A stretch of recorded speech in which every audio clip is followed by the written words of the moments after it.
Jai Hind everyone, my name is Gagandeep and I welcome you all on our YouTube channel named Proud NCC। और आज की इस video के अंदर हम आपके एनसीसी के एंट्रेंस एग्जाम बोले या एनसीसी की जो भर्ती परीक्षा आपकी होती है उसका एक और मॉडल पेपर नो डिस्कस करने वाले हैं। और इसमें हम वही क्वेश्चन डिस्कस करेंगे जो नॉर्मली आपके एग्जाम के अंदर पूछे जाते हैं और आपके एग्जाम पॉइंट ऑफ व्यू के लिए इंपॉर्टेंट है। तो सबसे पहला जो क्वेश्चन है इस मॉडल पेपर का वो है question number 1 and that is on which shoulder is the NCC line yard डोरी वोर्न बाय द कैडेट्स। कैडेटों द्वारा एनसीसी में जो डोरी या लाइन यार्ड जो होती है वो किस कंधे के ऊपर होती है। ठीक है, ये हमारा क्वेश्चन है। लाइन यार्ड आपने देखा होगा कि एक रस्सी के जैसी जो है वो बांधी गई होती है। आप पुलिस की यूनिफॉर्म में भी देखते हैं, एनसीसी की यूनिफॉर्म में भी देखते हैं। तो वो जो उसको होती है उसको लाइन यार्ड बोलते हैं या लैन यार्ड बोलते हैं। और वो जो होती है वो लेफ्ट शोल्डर यानी कि बाएं कंधे पर होती है। नेक्स्ट क्वेश्चन हमारा है कि what does the letter N stand for in the abbreviation of NCC. संक्षिप्त रूप में जो एनसीसी होती है वो एनसीसी में जो एन अक्षर होता है उसका क्या मतलब होता है बताएंगे आप सभी। कि एनसीसी की फुल फॉर्म आप सभी को सबसे पहले तो पता होनी चाहिए और उसके अंदर जो अक्षर एन होता है उसका मतलब आपको बताना है। तो एनसीसी के अंदर जो अक्षर एन होता है तो पहले तो आपको ये पता हो कि एनसीसी की फुल फॉर्म होती है नेशनल कैडेट कोर। एनसीसी की फुल फॉर्म होती है नेशनल कैडेट कोर। और इसके अंदर जो एन है उसका मतलब होता है नेशनल। ठीक है, तो नेशनल होता है, ऑप्शन बी हमारा यहाँ पे सही जवाब हो जाएगा। Next question, question number 3। During marching the command thumb यानी कि hold is always given when which foot touch is the ground. March करते समय जो थंब की जो कमांड होती है वो हमेशा किस पैर पर दी जाती है। तो आपको ये याद रखना है कि ज्यादातर जो कमांड होती है जब भी पूछा जाए कि किस पैर पर कमांड दी जाती है तो आपका आंसर जो है वो होना चाहिए बायां पैर। यानी कि ऑप्शन सी हमारा यहाँ पे सही जवाब हो जाएगा। Option C is the correct answer. Question number 4। In the NCC training structure what does PI staff stand for. NCC प्रशिक्षण संरचना के अंदर पीआई स्टाफ का क्या अर्थ होता है। पीआई स्टाफ की फुल फॉर्म आपसे पूछी जाती है। पीआई स्टाफ जो आपको ट्रेनिंग देते हैं तो इनकी जो फुल फॉर्म होती है वो होती है परमानेंट इंस्ट्रक्टर। ऑप्शन डी हमारा यहाँ पे सही जवाब है। इसके अलावा जीसीआई भी होती है, जीसीआई की वैकेंसी भी निकलती है। जिन्होंने एनसीसी की होती है उनके लिए गवर्नमेंट जॉब होती है ये। तो जीसीआई की फुल फॉर्म होती है girl cadet instructor. Girl cadet instructor ये एनसीसी में जीसीआई की फुल फॉर्म होती है, गर्ल कैडेट इंस्ट्रक्टर। इसके अलावा आपके स्कूल या कॉलेज के जो टीचर लेक्चरर या प्रोफेसर होते हैं जो कि एनसीसी को मैनेज करते हैं आपके स्कूल या कॉलेज में उन्हें हम एएनओ बोलते हैं। एएनओ की फुल फॉर्म होती है एसोसिएट एनसीसी ऑफिसर। क्या फुल फॉर्म होती है? Associate NCC officer. तो ये सारी की सारी फुल फॉर्म जो है वो आपको पता होनी चाहिए। क्वेश्चन है next. Which youth organization is considered the sister organization of NCC in school and college. School और कॉलेजों में किस युवा संगठन को एनसीसी की सहयोगी संगठन के रूप में जाना जाता है। एनसीसी और एनएसएस ये जो है तो एनएसएस हमारा यहाँ पे सही जवाब हो जाएगा। एनएसएस की फुल फॉर्म अगर आपसे पूछी जाती है तो नेशनल सर्विस स्कीम एनएसएस की फुल फॉर्म होती है। बीसीसीआई तो बिल्कुल भी नहीं हो सकता। इसरो जो है Indian space research organization. ISRO की फुल फॉर्म अगर आपसे पूछी जाए तो ये होती है Indian space research organization. Indian space research organization. ठीक है, इसरो की जो स्थापना हुई थी वो 15 अगस्त 1969 को हुई थी। 15 अगस्त 1969 को इसकी स्थापना हुई थी। और इसका हेडक्वार्टर जो है वो बैंगलोर के अंदर है। कहां पर है? बैंगलोर में इसका जो है हेडक्वार्टर है इसरो का। डब्ल्यूएचओ की बात करें तो ये है वर्ल्ड हेल्थ ऑर्गेनाइजेशन। और बीसीसीआई की फुल फॉर्म क्या होती है ये आप लोगों को बतानी है कमेंट बॉक्स में कि what is the full form of BCCI. Next question है what is the first basic step of weapon training before actually firing a weapon. वास्तव में हथियार चलाने से पहले हथियार प्रशिक्षण का पहला बुनियादी कदम क्या है। तो देखो ये बात तो हमको नॉर्मली बताई जाती है कि बंदूक चलाने से पहले उसे पकड़ना तो सीख लो। यानी कि पकड़ी कैसे जाती है, हथियार कैसे पकड़े जाते हैं, ये सबसे बुनियादी चीज होती है। तो होल्डिंग या handling of weapon is the basic thing that we have to understand before. उससे पहले कि हम वेपन चलाएं हमको पता होना चाहिए कि किस तरीके से वेपन को अच्छे तरीके से पकड़ा जाता है। Which word of command is given to end a parade temporarily for a short break। Parade को अस्थायी रूप से छोटे ब्रेक के लिए समाप्त करने के लिए कौन से कमांड दिया जाता है? देखो, दो कमांड होती है, एक होती है विसर्जन की और एक होती है लाइन तोड़ की। विसर्जन भी कमांड में क्या होता है, जब हम परेड चल रही है, मान लो स्क्वाड ड्रिल हो रही है और उसके अंदर विसर्जन की कमांड देते हैं, तो भी जो है सारे के सारे कैडेट है वो वहां से चले जाते हैं, और लाइन तोड़ में भी चले जाते हैं। तो फिर डिफरेंस क्या है? लाइन तोड़ के अंदर छोटा सा ब्रेक होता है, मान लो पानी पीने के लिए 2 मिनट का ब्रेक चाहिए, तो लाइन तोड़ का कमांड दे दिया और पानी पी के और वापिस आ गए सभी 2 मिनट के अंदर, 3 मिनट के अंदर। लेकिन विसर्जन क्या है कि आज की जो ट्रेनिंग है वो कंप्लीट हो चुकी है, अब सारे आप घर जा सकते हैं। तो विसर्जन का मतलब डिसमिस कर देना, यानी कि जाओ, ठीक है, तो वो विसर्जन होता है। लेकिन अगर छोटे ब्रेक के लिए बात हो रही है तो उसको हम लाइन तोड़ बोलते हैं। सावधान, आपको पता है अटेंशन की पोजीशन होती है और विश्राम भी आपको पता है। सावधान पोजीशन के अंदर अगर आपसे पूछा जाता है कि दोनों पैरों के बीच में कितने डिग्री का कोण बनता है, तो 30 डिग्री का कोण बनता है। कितने डिग्री का कोण बनता है? 30 डिग्री का कोण बनता है। विश्राम पोजीशन में अगर पूछा जाता है कि एडी से एडी का गैप कितना होता है, तो 12 इंच होता है, और पंजे से पंजे का गैप कितना होता है, तो 18 इंच होता है। ये क्वेश्चन भी आपको पता होने चाहिए, ये क्वेश्चन भी आपको पता होने चाहिए। Very good. नेक्स्ट क्वेश्चन है हमारा भारतीय सैन्य इतिहास से। In which year did India successfully conduct its second series of nuclear test Pokhran 2? भारत ने किस वर्ष परमाणु परीक्षण की अपनी जो दूसरी श्रृंखला है, मतलब पोखरण 2 जो है उसका सफलतापूर्वक संचालन किया? तो पोखरण के अंदर न्यूक्लियर टेस्ट हुए थे। न्यूक्लियर टेस्ट हमारे दो हुए थे। सबसे पहला जो न्यूक्लियर टेस्ट हुआ था वो 1974 में, 1974 में, और दूसरा जो हुआ था वो 1998 में हुआ था। तो पोखरण 1 जो है वो 1974 में हुआ था, पोखरण 1, और दूसरा पोखरण 2 जो हुआ था वो 1998 में हुआ था, यानी कि 1998 के अंदर हुआ था, 1998 में, ठीक है। ये जो था पहला जो पोखरण परीक्षण हुआ था, इसका नाम था operation smiling Buddha, operation smiling Buddha. ये जो है वो पहला हमारा परमाणु परीक्षण था, और दूसरा जो परमाणु परीक्षण था इसका नाम था ऑपरेशन शक्ति, ऑपरेशन शक्ति जो है वो दूसरे का ऑपरेशन का नाम था। तो ये इंपॉर्टेंट बातें जो आपको ध्यान रखनी है। पोखरण जो है वो राजस्थान में पड़ता है। कहां पर पड़ता है? राजस्थान में पड़ता है। इसी के बाद में हम न्यूक्लियर पावर बन गए थे, इससे पहले हम न्यूक्लियर पावर नहीं थे। The women's regiment of Indian national army was named after which historical female warrior? Azad Hind Fauj की जो महिला रेजिमेंट थी उसका नाम किस ऐतिहासिक महिला योद्धा के नाम पर रखा गया? तो ऐतिहासिक महिला योद्धा का जब भी हमारे दिमाग में जिक्र आता है तो हमको पता है रानी लक्ष्मीबाई। तो ऑप्शन जो है झांसी की रानी, ऑप्शन ए हमारा यहाँ पे सही जवाब हो जाएगा। आजाद हिंद फौज की जो स्थापना है वो किन्होंने की थी? तो कैप्टन मोहन सिंह भाकना, मोहन सिंह भाकना जो है इन्होंने जो है आजाद हिंद फौज की स्थापना की थी, इंडियन नेशनल आर्मी की स्थापना की थी। ये बात आपको अच्छे से याद रखनी है। नेक्स्ट हमारा क्वेश्चन नंबर 10।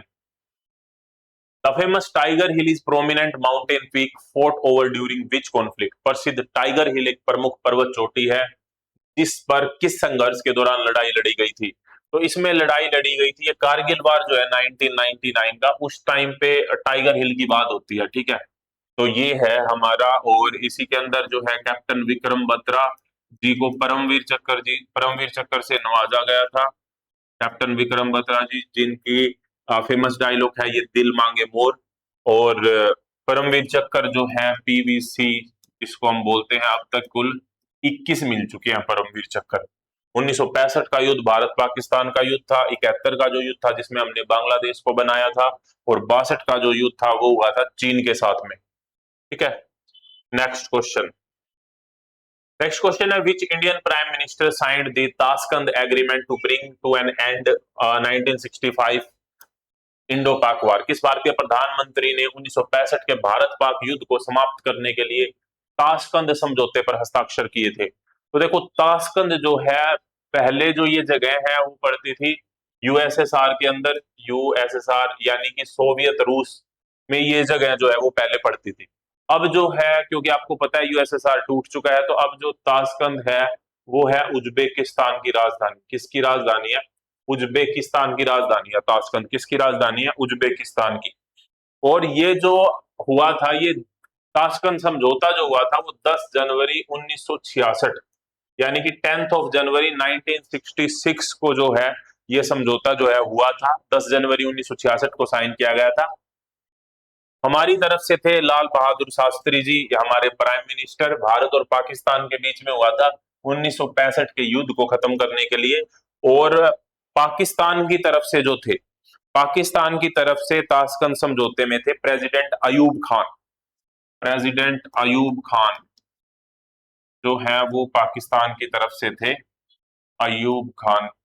तो ये जो इंपॉर्टेंट बातें आपको ध्यान रखनी है, और इसके ऊपर एक मूवी भी है ताशकंद फाइल के नाम से, आप वो भी देख सकते हैं। नेक्स्ट है यहाँ पर question number 12, the Indian national Army Azad Hind Fauj was initially founded by whom before Subhas Chandra Bose took leadership. Subhas Chandra Bose द्वारा नेतृत्व संभालने से पहले आजाद हिंद फौज की स्थापना शुरू में किसके द्वारा की गई थी? तो मैंने आपको बताया कि कैप्टन मोहन सिंह भागना, इन्होंने आजाद हिंद फौज की स्थापना की थी। जो सुभाष चंद्र बोस है उन्होंने बाद में इसे संभाला था। ऑब्वियस सी बात है, हम आजाद हिंद फौज को सुभाष चंद्र बोस जी से जोड़ के देखते हैं, लेकिन जो इसकी स्थापना की थी स्टार्टिंग में, वो कैप्टन मोहन सिंह जी ने की थी।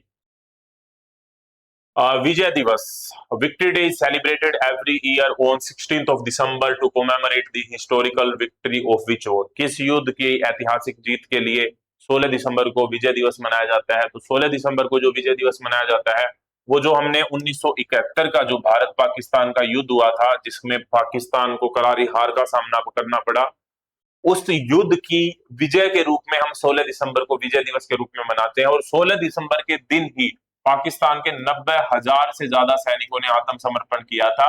और जो विक्ट्री है, उसी विक्ट्री के लिए 16th of December को हम विजय दिवस के रूप में मनाते हैं।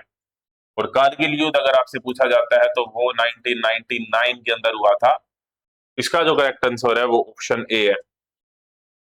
What is the primary role of Indian coast guard? भारतीय तटरक्षक बल की जो मेन काम है, प्राथमिक भूमिका है, वो क्या है?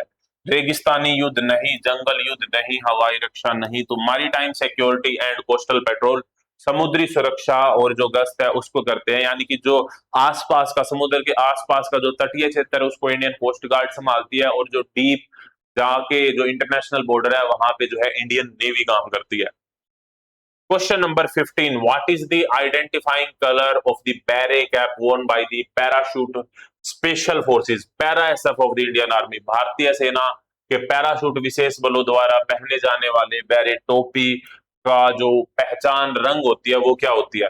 तो मरून बैरे चाहिए, आपने सुना होगा पैरा एसएफ मरून बैरे, तो मरून यहाँ पर सही जवाब हो जाएगा। ऑप्शन सी हमारा यहाँ पे करेक्ट आंसर हो जाएगा। तो किस किस का सपना है मरून बैरे पहनने का, वो आपको जरूर बताना है। नेक्स्ट क्वेश्चन है question number 16, the core of signal in the Indian army is primarily responsible for handling what? भारतीय सेना में कोर ऑफ जो सिग्नल होता है वो मुख्य रूप से क्या संभालने के लिए जिम्मेदार है? तो कोर ऑफ सिग्नल नाम से पता चल रहा है, इसमें सिग्नल होते हैं। सिग्नल का मतलब कम्युनिकेशन होती है, यानी कि मिलिट्री कम्युनिकेशन। ऑप्शन डी हमारा सही जवाब हो जाएगा, सैन्य संचार। What does the prefix INS stand for in the name of the Indian navy vessel? भारतीय नौसेना के जहाजों में के नाम में आईएनएस उपसर्ग का क्या मतलब होता है? आपने देखा होगा कि INS Sindhu, INS Kalvari, INS Vagsheer, सभी के आगे आईएनएस लिखा होता है। आईएनएस कोयम्बतूर। आईएनएस क्या होता है? आईएनएस की फुल फॉर्म होती है Indian Naval ship. Option A हमारा यहाँ पे सही जवाब है, Indian Naval ship. Which Indian Central Armed Police Force is primarily tasked with providing security at major industrial installation, airport and metros? Airport और मेट्रो के ऊपर अगर आप जाते हैं तो वहां पे आपको कौन मिलती है? सीआरपीएफ मिलती है, सीआईएसएफ मिलती है, बीएसएफ मिलती है, या आईटीबीपी मिलती है? तो ये आपको बताना है। तो सीआईएसएफ यहाँ पे सेंट्रल इंडस्ट्रियल सिक्योरिटी फोर्स होगी। आप बताएं एक बार क्वेश्चन नंबर 18 का जो करेक्ट आंसर होगा वो क्या होगा? आपका सबसे पहला ऑप्शन है सीआरपीएफ, जो कि सेंट्रल रिजर्व पुलिस फोर्स होती है। इसके अलावा फिर CISF central industrial security force होती है। फिर हमारा है बीएसएफ, बीएसएफ की फुल फॉर्म आपको पता है बॉर्डर सिक्योरिटी फोर्स होती है। और इसके बाद में है आईटीबीपी, यानी कि इंडो तिब्बतन बॉर्डर पुलिस होती है। तो इसका जो सही जवाब होगा वो होगा सीआईएसएफ। सीआईएसएफ हमारा सही जवाब यहाँ पर हो जाएगा। बीएसएफ बॉर्डर सिक्योरिटी फोर्स होती है। आईटीबीपी जो है इंडो चाइना जो बॉर्डर है या इंडो तिब्बतन जो बॉर्डर है वहां पे सिक्योरिटी करता है। Question number 19, what is the full form of PoK in the Indian political and defence geography? भारतीय राजनीतिक और रक्षा भूगोल में पीओके की फुल फॉर्म क्या होती है? तो पीओके का मतलब होता है पाक ऑक्यूपाइड कश्मीर, यानी कि पाकिस्तान ऑक्यूपाइड कश्मीर। ऑप्शन हमारा यहाँ पर सी हो जाएगा। ठीक है, सी हमारा यहाँ पे correct answer. Next question, who was the first Indian women to become the president of Indian national congress? भारतीय राष्ट्रीय कांग्रेस की अध्यक्ष बनने वाली, भारतीय राष्ट्रीय कांग्रेस की अध्यक्ष बनने वाली जो भारतीय महिला बनी थी वो कौन बनी? तो भारतीय महिला क्योंकि पूछा गया तो इसका करेक्ट आंसर सरोजिनी नायडू होगा। ठीक है, लेकिन अगर ये पूछा जाता है कि कौन सी पहली महिला बनी थी तो महिला एनी बेसेंट थी। अगर भारतीय पूछा जाता है तो वो सरोजिनी नायडू होगा। अगर सिर्फ पहली महिला पूछा जाता है, पहली महिला अध्यक्ष कांग्रेस की, पहली महिला अध्यक्ष, अगर ये क्वेश्चन पूछा जाता तो आंसर एनी बेसेंट होता। लेकिन पहली भारतीय महिला पूछा गया तो सरोजिनी नायडू हो जाएगा। Which ancient Indian text is considered the oldest among the four Vedas? चारों वेदों में से सबसे पुराना कौन सा माना जाता है? तो सबसे पुराना ऋग्वेद माना जाता है। ऋग्वेद को सबसे पुराना माना जाता है चारों वेदों में से। द हिस्टोरिकल दांडी मार्च जो हुआ था, जो कि महात्मा गांधी ने लीड किया था 1930 में, वो एक प्रोटेस्ट था against the unjust British tax. 1930 के अंदर जो वो किसके खिलाफ एक विरोध था, तो वो आपको पता है कि सोल टैक्स के अगेंस्ट था। और उसमें ये दांडी मार्च खत्म ही यही हुआ था कि नमक वहां पर जाके और नमक बना के हमने जो है वो जो प्रोटेस्ट किया था अगेंस्ट में, जो ब्रिटिश सरकार थी उसके अगेंस्ट में। और ये जो है दांडी मार्च, ये सविनय अवज्ञा आंदोलन का पार्ट है, सिविल ओबीडियंस का। सविनय अवज्ञा आंदोलन, सविनय अवज्ञा आंदोलन। ठीक है, सविनय अवज्ञा आंदोलन का पार्ट है। तो और ये इसकी जो यात्रा जो हुई थी ये कब से कब तक हुई थी? तो 12 मार्च 1930 से, अगर आपसे पूछा जाए कि 12 मार्च 1930 से लेके 6 अप्रैल 1930 तक, 6 अप्रैल 1930 तक जो है ये यात्रा चली थी। ठीक है, तो टोटल मिला के 24 डेज की ये यात्रा थी। ये भी आपसे अगर पूछा जाए तो आप बता सकते हैं। और दांडी के अंदर हुई थी दांडी मार्च, इसीलिए इसे बोला जाता है। नेक्स्ट यहाँ पे, which famous ruler is credited with the building of the original grand trunk road across the northern India? उत्तरी भारत में जो जीटी रोड है, जीटी रोड आपने सुना होगा, जीटी रोड, जीटी रोड। तो वो जो जीटी रोड है वो किसने बनवाया था? तो शेरशाह सूरी ने बनवाया था। ऑप्शन सी हमारा यहाँ पे करेक्ट आंसर है। During the great revolt of 1857 who fearlessly led the rebellion from the city of Jhansi? 1857 के महान विद्रोह में झांसी शहर से निडर होकर विद्रोह का नेतृत्व किसने किया था? तो झांसी से किया था झांसी की रानी, यानी कि रानी लक्ष्मीबाई। ऑप्शन डी हमारा यहाँ पे correct answer. Which gas is the most abundant in the earth atmosphere? पृथ्वी के वायुमंडल में कौन सी गैस सबसे प्रचुर मात्रा में पाई जाती है? तो सबसे ज्यादा मिलती है नाइट्रोजन लगभग 78%, फिर मिलती है ऑक्सीजन लगभग 21%, फिर मिलती है आर्गन और फिर मिलती है कार्बन डाइऑक्साइड। तो यहाँ पे जो सही जवाब हो जाएगा वो हो जाएगा नाइट्रोजन, यानी कि ऑप्शन ए हमारा करेक्ट आंसर हो जाएगा। What is the standard chemical symbol for gold? तो गोल्ड के लिए यहाँ पे जो केमिकल सिंबल होगा वो होगा AU। AU जो है वो गोल्ड का केमिकल सिंबल होता है। ऑप्शन बी करेक्ट आंसर है। Which major human organ is primarily responsible for pumping blood throughout the body? शरीर भर में रक्त पंप करने का काम जो है वो कौन करता है? तो वो हृदय करता है, दिल करता है। तो दिल का काम सिर्फ और सिर्फ जो है क्या करने का होता है? हार्ट पंप करने का होता है। फीलिंग्स का काम दिल का नहीं होता है, जो हम सोच के बैठते हैं। सिर्फ जो हार्ट का काम होता है वो सिर्फ और सिर्फ ब्लड पंप करने का होता है। क्वेश्चन है हमारा 28, साउंड वेव जो होती है वो travel fastest in which of the following medium? ध्वनि तरंगे निम्नलिखित में से किस माध्यम में सबसे तेज गति से यात्रा करती हैं? तो ये जितना सॉलिड माध्यम होगा उतनी ज्यादा ये तेज करेंगी। तो ये जो है सॉलिड के अंदर यानी कि स्टील के अंदर सबसे ज्यादा स्पीड होती है। वैक्यूम में तो जो साउंड वेव है वो ट्रेवल ही नहीं कर सकती। अगर वहां पे एनवायरमेंट नहीं है, हवा नहीं है, वायुमंडल नहीं है, तो साउंड जो है एक दूसरे का हम सुन ही नहीं सकते। लेकिन लाइट वेव जो है वो वैक्यूम में भी ट्रेवल कर सकती है।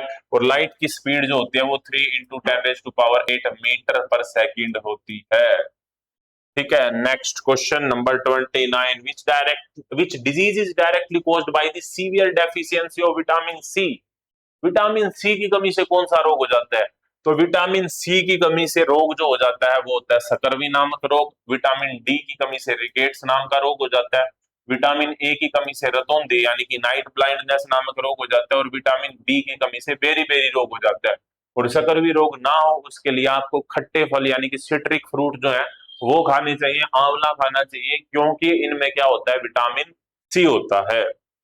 Question number 30, what is the freezing point of a pure water on the Celsius temperature scale? Celsius तापमान पैमाने पर शुद्ध पानी का हिमांक जमने का बिंदु क्या होता है? बर्फ कितने डिग्री सेल्सियस पे जमती है? बर्फ 0 डिग्री सेल्सियस पे जमती है, और पानी जो है वो 100 डिग्री सेल्सियस पे उबलता है। पानी बन के बर्फ बन जाता है 0 डिग्री पे और उबलता है 100 डिग्री के ऊपर। नेक्स्ट है यहाँ पे, which beautiful Indian city is famously known as the city of lakes? भारत का कौन सा खूबसूरत शहर झीलों के शहर के नाम से फेमस है? तो वो उदयपुर है। उदयपुर को हम झीलों के शहर के रूप में जानते हैं, और उदयपुर जो है वो कहाँ पे पड़ता है? वो राजस्थान में पड़ता है उदयपुर। तो उदयपुर कहाँ पे है? राजस्थान में है। Who compose the famous patriotic song सारे जहां से अच्छा? प्रसिद्ध देशभक्ति गीत सारे जहां से अच्छा जो है वो किसने लिखा है?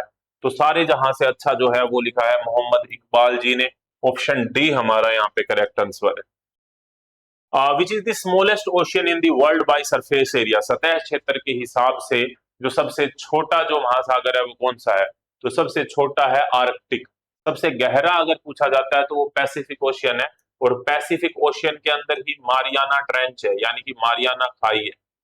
मारियाना खाई लगभग 12 किलोमीटर, लगभग 12 किलोमीटर जो है वो गहरी है मारियाना ट्रेंच। तो सबसे डीपेस्ट जो पॉइंट है अर्थ का वो मारियाना गर्त यानी कि मारियाना खाई है, मारियाना ट्रेंच है, जो कि पैसिफिक ओशियन के अंदर पाई जाती है।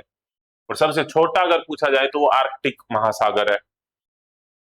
Which Indian city is globally recognized as the diamond city for its diamond cutting and polishing industry? हीरा काटने और चमकाने के उद्योग के लिए किस भारतीय शहर को विश्व स्तर पर डायमंड सिटी के रूप में जो है वो मान्यता प्राप्त है? तो डायमंड सिटी है सूरत। ऑप्शन बी हमारा यहाँ पे सही जवाब है, डायमंड सिटी सूरत है। नेक्स्ट क्वेश्चन है, the highly expressive classical dance Kathakali is native to which state? अत्यधिक अभिव्यंजक शास्त्रीय नृत्य शैली कथकली जो है वो किस राज्य का है? तो कथकली जो है वो है केरल का। कथकली है केरल का, लेकिन अगर कथक पूछा जाता है तो यूपी कह सकते हैं आप, या फिर नॉर्थ इंडिया का है। तो इन दोनों में कंफ्यूज नहीं होना। कथक जो है वो नॉर्थ इंडिया का है, और जो कथकली है वो केरल का है। ठीक है। Next question, the stunningly beautiful and historic Meenakshi temple.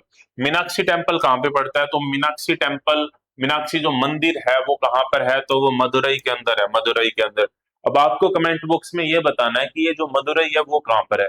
PDF के बारे में आपके बहुत सारे कमेंट आ रहे थे कि सर जी टेलीग्राम के ऊपर ना पीडीएफ नहीं पहुंच पा रही, तो अब मैंने सारी की सारी जो पीडीएफ है वो टेलीग्राम के ऊपर अपलोड कर दी है। जो बैक पीडीएफ बाकी है वो भी मैं जल्दी से टेलीग्राम चैनल के ऊपर अपलोड कर दूंगा। टेलीग्राम चैनल का लिंक आपको इसी वीडियो के डिस्क्रिप्शन या फिर पहले कमेंट में मिल जाएगा।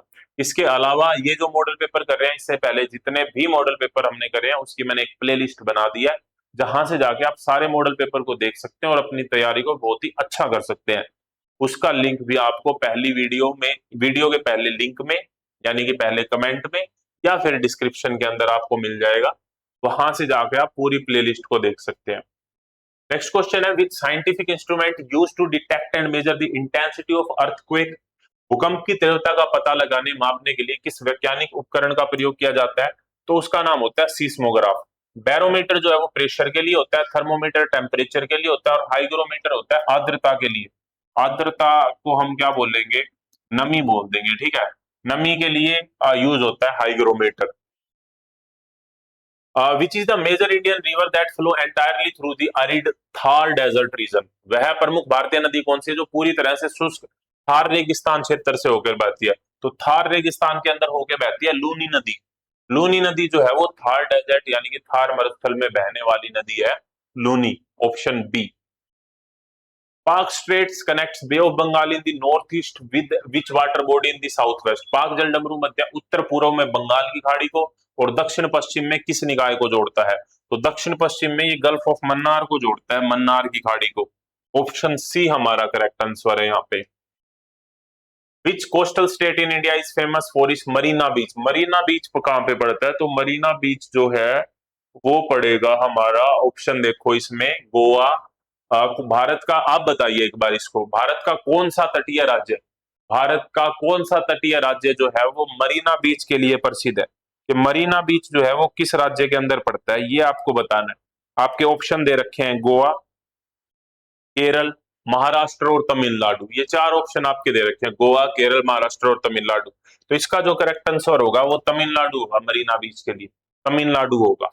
नेक्स्ट हमारा है, what is the name of maritime channel that separates India and Lakshadweep island from the Maldives, Bharat के लक्षद्वीप द्वीपों को, मालदीव, लक्षद्वीप और मालदीव को अलग करने वाला जो है वो है 8 डिग्री चैनल।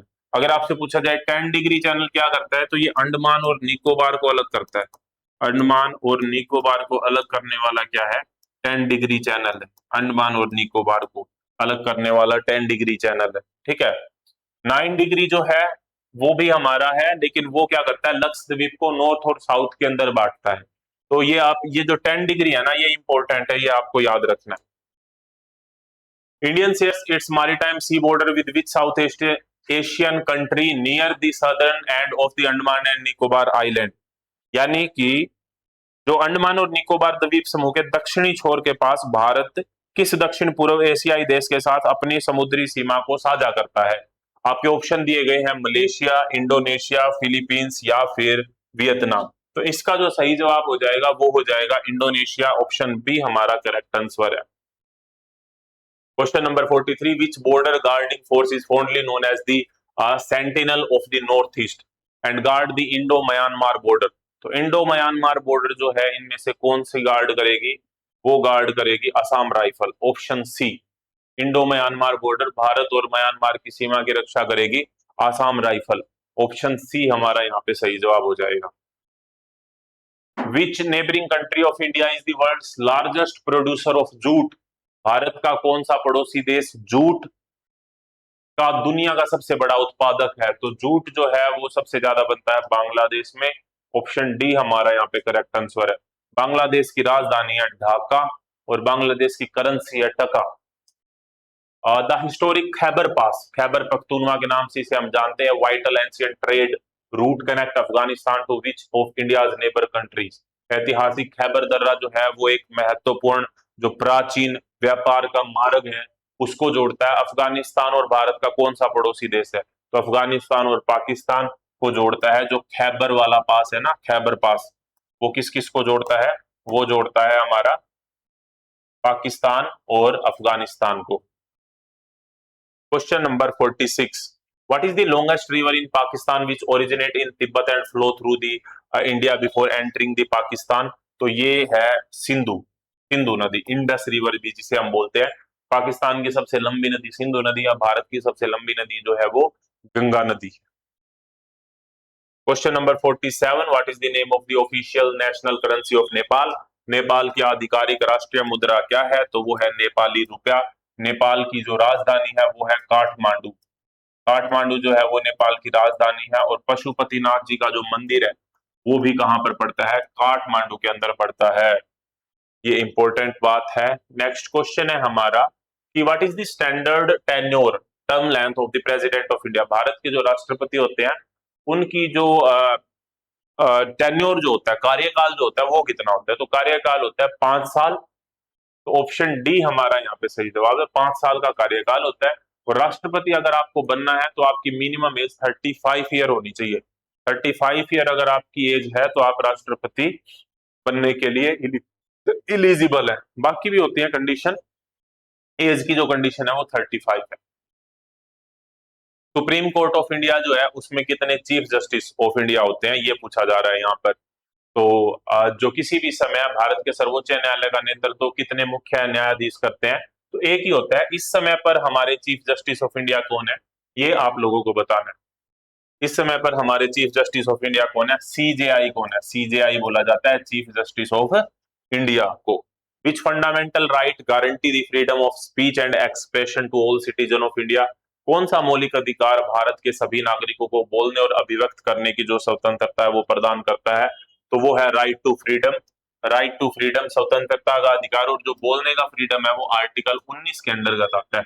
ठीक है। आर्टिकल 19 के अंदर आता है बोलने की स्वतंत्रता, कि हम बोल सकते हैं, अपने विचारों को व्यक्त कर सकते हैं। Right to freedom of expression जिसे हम बोलते हैं, 19 के पार्ट होते हैं, उनके तहत आता है। तो ये थे हमारे 50 क्वेश्चन जो कि आपके एग्जाम में पूछे जाते हैं। नेक्स्ट मॉडल पेपर हम नेक्स्ट वीडियो में करेंगे, तो इसी तरीके से जुड़े रहिए चैनल के साथ में। Thank you very much. जय हिंद, जय भारत।